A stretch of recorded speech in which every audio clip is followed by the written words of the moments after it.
This year for spring break, we decided for a bit of a staycation. But in a state as big as Texas, even staying here can make for a lot of travel.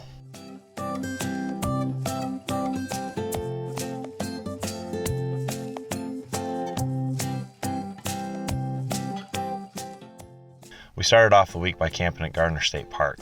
What can I say about Garner that hasn't already been said? There's a reason it's one of the most popular destinations in the hill country, and a nice day in March had the park filled to capacity.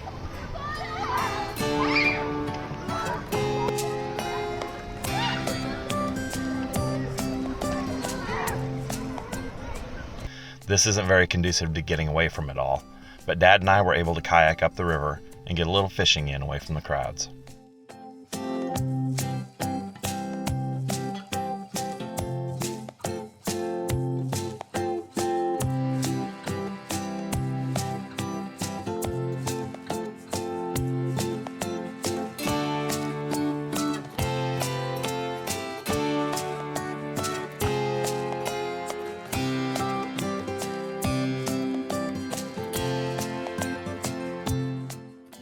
My parents only joined us for the day. After they left, we set up camp and enjoyed the cool evening.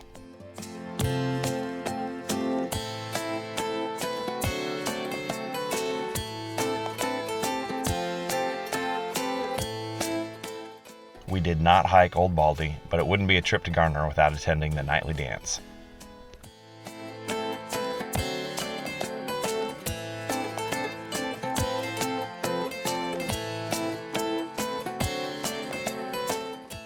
This is probably the most serene you'll ever see at Garner State Park, first thing in the morning while everyone is still asleep.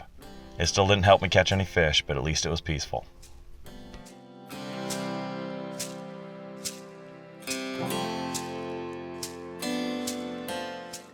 We did have a little excitement in our campground overnight. The site directly next to ours had a water pipe break in the middle of the night, leaving the restrooms and all of the campsites without water on a busy first weekend of spring break. Fun times.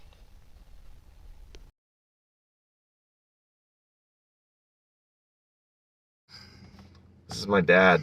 Hi. Today we're going to Devil's River out far west of San Antonio. It's a little bit north of Del Rio. It's really hard to get to. It's about a 3.5 hour drive from San Antonio. And Plus, it's a little plus the wreck. a little bit longer because we're sitting at outside Uvalde and there's a major accident here on US 90. So it's going to take us a little bit longer than we anticipated, but we've got the fishing gear in the back. We've got cold pizza and water in the cooler, and so hopefully we're gonna see this beautiful river for the first time for either of us, and just check out the park and see what it's about. After driving 4 hours though, if I were to do it again, I'd plan to camp overnight. The interesting thing is, once you get to Del Rio, it's less than 60 miles to the park headquarters. However, nearly half those miles are on gravel roads, so it takes another hour and a half to get there.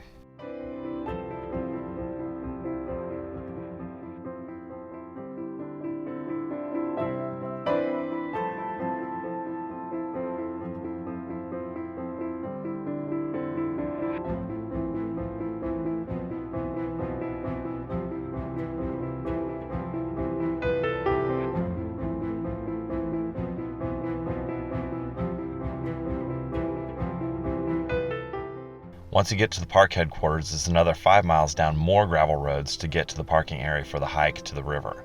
Notice that I didn't say to the river, because once you park, it's another mile of hiking down a gravel road before you get to the river. What do you think? It's pretty. I especially like that where that limestone is.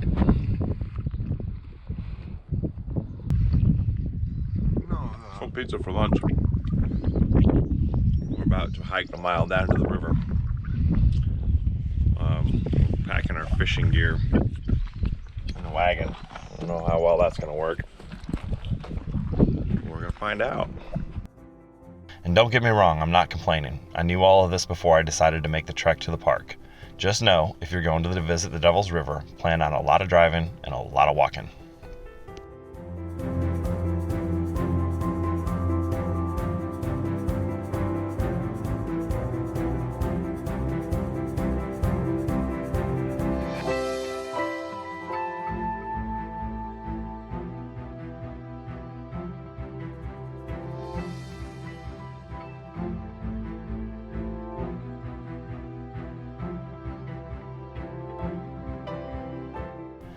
The weather wasn't great.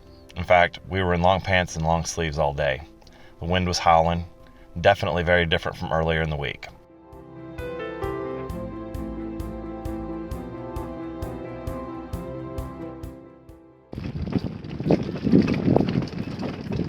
It's definitely a little windy out today.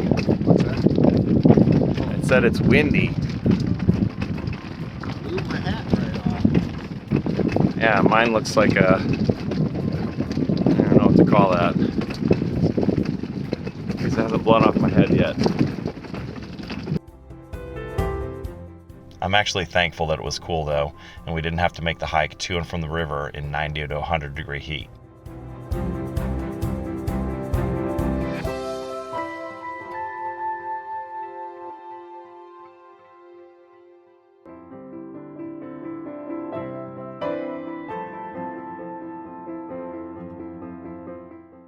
The scenery is amazing too, and the river is definitely a sight to behold. This ribbon of blue and green running through the middle of a desolate landscape.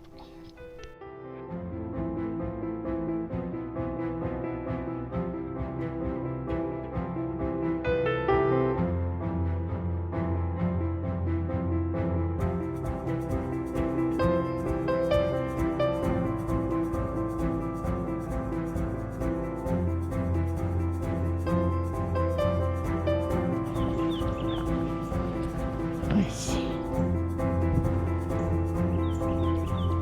First fish. There you go. Dad and I both caught fish, and I know we would have fished longer if we didn't have a long drive back to San Antonio ahead of us.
I'll definitely be back, provided I can find an available campsite when it's not 100 degrees out.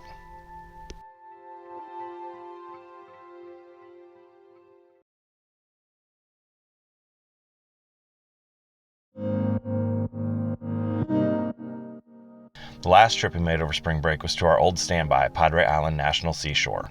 This trip started off much like our camping trip to Padre a couple years prior, raining in San Antonio and a windy forecast at the beach.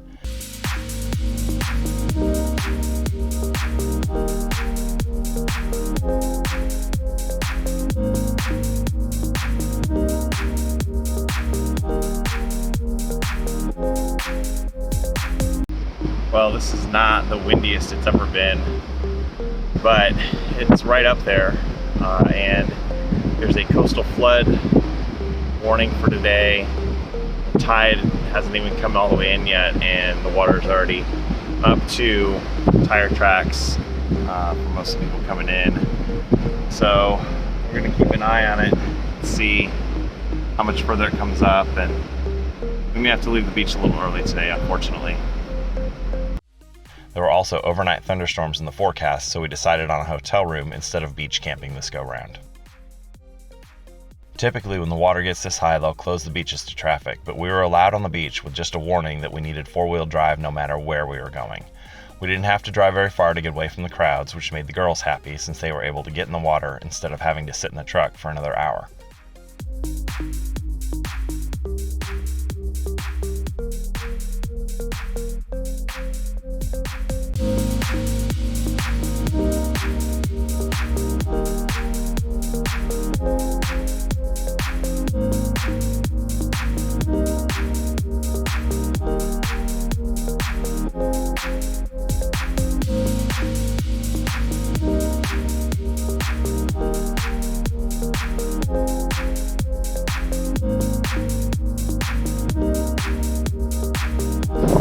the wind has definitely gotten significantly worse. Blowing the water up across where we would drive, and high tide is still an hour out, so kind of contemplating whether we're going to stick around or not.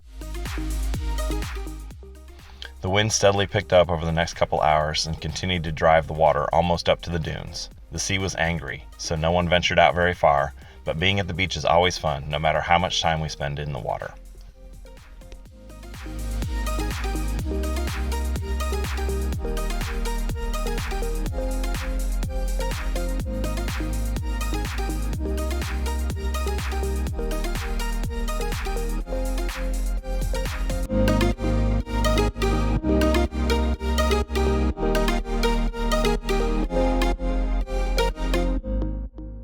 Eventually we decided to call it a day and head to the hotel to wash the sand out of everything we owned. And that's how you do spring break without leaving Texas.